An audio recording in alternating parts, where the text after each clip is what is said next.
ஒரு மூமின் அல்லாஹ்வை நெருங்கி அவன் நேசரா ஆகிறதுக்குரிய வழி. இதுல முதலாவது இடத்துல ஜுஹூத் இருக்குது. ஜுஹூத்னா துனியாவுடைய பற்றற்ற தன்மை.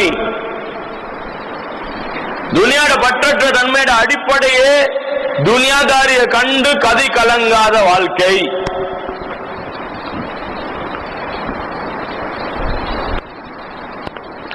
காரூன் நீங்க தெரியுமா? காரூன் சாப பத்தி குர்ஆன்ல அல்லாஹ் தஆலா சொல்றான். காரூன் தெரியுமா? இன்ன காரூன கான மின் கௌமி மூஸா ஃபபகா அலைஹி மா இன்ன மஃபாத்திஹஹு லதனூ பில் உஸ்பதி உலில் குவ்வ إذ قال له قومه لا تفرح إن الله لا يحب الفرحين وابتغ فيما آتاك الله الدار الآخرة ولا تنس نصيبك من الدنيا وأحسن كما أحسن الله إليك ولا تبغ الفساد في الأرض إنه لا يحب المفسدين.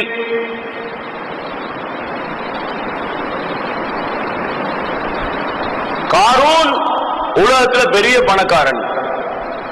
குர்ஆன் சொல்லுது அவன் பொக்கிஷங்களுடைய ஸ்டோர்களுடைய சாவிகளை சுமக்கிறதுக்கு மட்டும் பெரிய ஒரு பட தேவை. குர்ஆன் சொல்லுது. இப்னு அப்பாஸ் அவர்கள் தஃப்சீர் செய்றாங்க, 70 ஒட்டகங்கள் சுமக்குமாம் அவனுடைய சாவிகளை, அவன் பொக்கிஷங்களுடைய அவன் ஸ்டோர்களுடைய சாவிகளை சுமக்கிறதுக்கு மட்டும் 70 ஒட்டகம் தேவையா. ஒரு ஒட்டகத்தில் எவ்வளவு சுமக்கலும்? ஒரு ஒட்டகத்தில் 1000 கிலோக்கு மேல சுமத்தாட்டில். சாவிகள் சுமக்கிறதுக்கு இவ்வளவு பெரிய பட்டாளம் தேவை என்றா எவ்வளவு பெரிய பணக்காரனை. இந்த பணக்காரனை கண்டு உம்மத்து ரெண்டா பிரிஞ்சான். நல்லா கவனிங்க, யாரும் தூங்குவானோ ராவகி நல்லா தூங்கியலும் பயப்படுவானோ. என்ன சொன்ன? ரெண்டு கூட்டமா பிரிஞ்சாங்க. நல்ல கவனிங்க, நல்ல கவனிங்க. இந்த விஷயம் வாழ்க்கையில விளங்கினாவே அல்ஹம்துலில்லாஹ் எல்லாம் விளங்கின மாதிரிதான். ரெண்டா பிரிஞ்சாங்க. ஒரு கூட்டத்தை அல்லாஹ் நரகவாதின்னு சொல்றான், இன்னொரு கூட்டத்தை உலமாக்கல்னு சொல்றான். ஒரு கூட்டத்துக்கு அல்லாஹ் கொடுத்த பட்டம் என்ன? காரூனுக்கு இல்ல, காரூனை கண்டு உம்மத்து ரெண்டா பிரிஞ்சிச்சு. ஒரு கூட்டத்துக்கு நரகவாதி என்று சொல்றான், இன்னொரு கூட்டத்துக்கு உலமாக்கல் என்று சொல்றான். قال الذين يريدون الحياة الدنيا يا ليت لنا مثل ما أوتي قارون. உலக மோகம் பிடித்தவர்கள் சொன்னார்கள், உலகத்தை நாடியவர்கள் சொன்னார்கள்.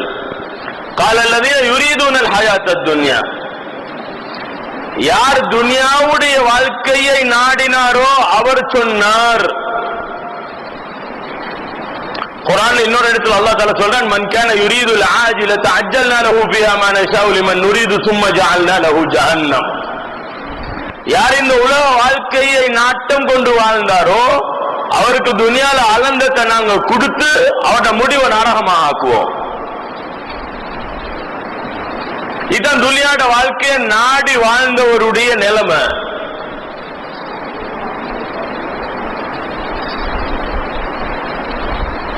இவர் என்ன சொன்னாருன்னா, யா லைத லனா மிஸ்ல மா ஊதிய காரூன், இந்த காரூனுக்கு கொடுக்கப்பட்ட மாதிரி எங்களுக்கும் கிடைச்சா எப்படி இருக்கும்.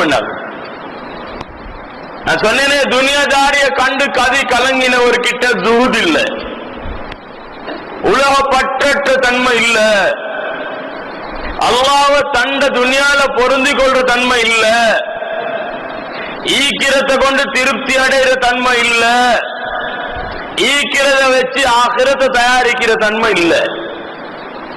உலக நாட்டம் கொண்டு வாழ்ந்தவர்கள் சொன்னார்கள், யா லைத லனா மிஸ்ல மா ஊதிய காரூன், இந்த காரூனுக்கு கொடுக்கப்பட்ட மாதிரி எங்களுக்கும் கிடைச்சா எப்படி இருக்கும்டா. பாருங்க, எங்கட சின்ன புள்ள ஸ்கூல் போகுது, கேளுங்க புள்ளைகிட்ட ஏன் போறேன், ஏன் போற, நீங்களே சொல்லுங்களே, அவனோட புள்ள எங்க ஸ்கூல் போறேன், ஏன் போற, படிச்ச என்ன தாரையா போற,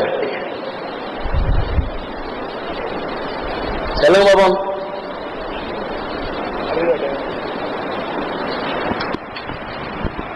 அறிவ உலமாக்கள்கிட்ட அடிக்கலும் ஏலோ இல்ம விட சிறந்தது என்னமால் மீக்கா கொடுக்கறதுக்கு பிள்ளைக்கு. அது கல்புல போனா பிரகாசம் உண்டாகும், அந்த பிரகாசத்தால உள்ளம் விரிவடையும்.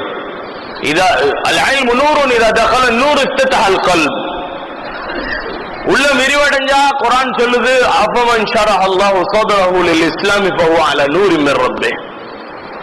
யாருடைய உள்ளத்தை அல்லாஹ் விரிவாக்கினானோ அவர்கள் அல்லாஹ்வுடைய பிரகாசத்தில் இருந்தார்கள், இல்முடைய பிரகாசம். கேட்டாங்க, அம்மா ஷரஹு யா ரசூலல்லாஹ், சஹாபாக்கள் கேட்டாங்க, இந்த விரிவடைறண்டா என்னன்னு.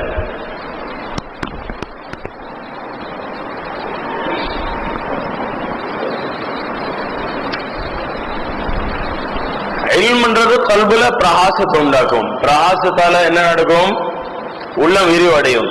உள்ளம் விரிவடைஞ்சா என்ன நடக்கும், ஸல்லல்லாஹு அலைஹி வஸல்லம் 3 விஷயம் சொன்னாங்க. முதலாவது அல்-இனாபத்து இலா தாரில் குலூத், நிரந்தரமான ஆகிராவுடைய வாழ்க்கையின் மோகம் உண்டாயிடும், கல்பு அங்க போயிடும். மோகம், ஆசை, அடைவு எல்லாமே ஆகிரமா போயிட்டுரும். இப்ப எங்களுக்கு என்ன தேவை, எங்களுக்கு என்ன தேவை சொன்னாங்க, வத்தஜாஃபி அந்தாரில் குரூர், ஏமாற்றக்கூடிய துனியாவுடைய வாழ்க்கையில இருந்து ஒதுங்குவார். ஏமாற மாட்டார், துனியால விளங்கி கொள்வார். துனியா என்ன ஏமாத்துது, இந்த வயசு போகுது, ஒவ்வொரு நாளும் எனக்கு மௌத்துடைய ஞாபகப்படுத்தப்படுது, நான் அங்க வரைக்கும் என்னுடைய ரோட்டை சரியா போட்டுறணும், என் மௌத்து சரியா அமையணும், சந்தோஷமான மௌத்து உண்டாகணும் என்று வாழ்வார். சொன்னாங்க, மௌத்து வாரத்துக்கு முன்னாலே மௌத்துக்கு தயாராகிப்பார். முஃமினுக்கு மௌத் என்றது பரிசு. நாங்க சொல்லலாம், துஹ்பத்துல் முஃமினில் மௌத். இன்னொரு ரிவாயத்துல வருது, ராஹத்துல் முஃமினில் மௌத், முஃமினுக்குரிய ராஹத்து மௌத் என்றாங்க. ஒரு ஜனாதா கொண்டு போகப்பட்டுச்சு, சஹீஹ் முஸ்லிமுடைய ஹதீஸ். சொன்னாங்க, முஸ்தரீஹுன் முஸ்தராஹும் மின், இவர் சந்தோஷமா போறார், ராஹத்தா போறார், இல்லாட்டி இவர்ல இருந்து மக்கள் ராஹத் அடைகிறாங்க. சஹாபாக்கள் கேட்டாங்க, மல் முஸ்தரீஹு மல் முஸ்தராஹு மின்ஹு யா ரசூலுல்லாஹ், அல்லாஹ்வுடைய தூதரே இந்த முஸ்தரீஹ் முஸ்தராஹு மின்ஹு என்னன்னு கேட்டாங்க. சொன்னாங்க, இன்னல் அப்தல் முஃமின யஸ்தரீஹு மின் நஃபித் துன்யா வ அதாஹா இலா ரஹ்மத்தில்லாஹ். முஃமினான அடியான் இந்த துனியாவுடைய கஷ்டங்கள், துன்பங்கள், கசப்புகள்ல இருந்து, தொல்லைகள்ல இருந்து அல்லாஹ்வுடைய ரஹ்மத்துல போய் நிம்மதி அடைகிறான் என்றார். மௌத்தண்டா அதுதான், துனியாவோட தொல்லையில இருந்து போயிட்டு ரப்பு கிட்ட நிம்மதி அடைகிற. வல் அப்துல் ஃபாஜிர், ஒரு பாவியான அடியானா இருந்தா, யஸ்தரிஹு மின்ஹுல் இபாது வல் பிலாது வஷ்ஷஜரு வத்தவாப், அவனை விட்டும் ஊர்கள் நிம்மதி அடைகின்றன, அவன் வாழ்ந்த ஊர் நிம்மதி அடைது, மரங்கள் நிம்மதி அடைகின்றன, அல்லாஹ்வுடைய அடியார்கள் நிம்மதி அடைகிறார்கள். மட்டுமில்ல, ஜீவராசிகள், உயிருள்ள எல்லாமே நிம்மதி அடையுதுன்னாங்க ஸல்லல்லாஹு அலைஹி வஸல்லம். இப்ப யார மாதிரி ஆகணும், நாங்க போறதால நாங்க நிம்மதி அடைகிறாளாவா, இல்லாட்டி நாங்க தொலைறதால தொலைஞ்சிட்டானே நாங்க நிம்மதி அடைகிற ஆட்களா? துனியாவில் உள்ள ஆட்கள் சொல்ற, அல்லாஹ் முசீபத்து போச்சு.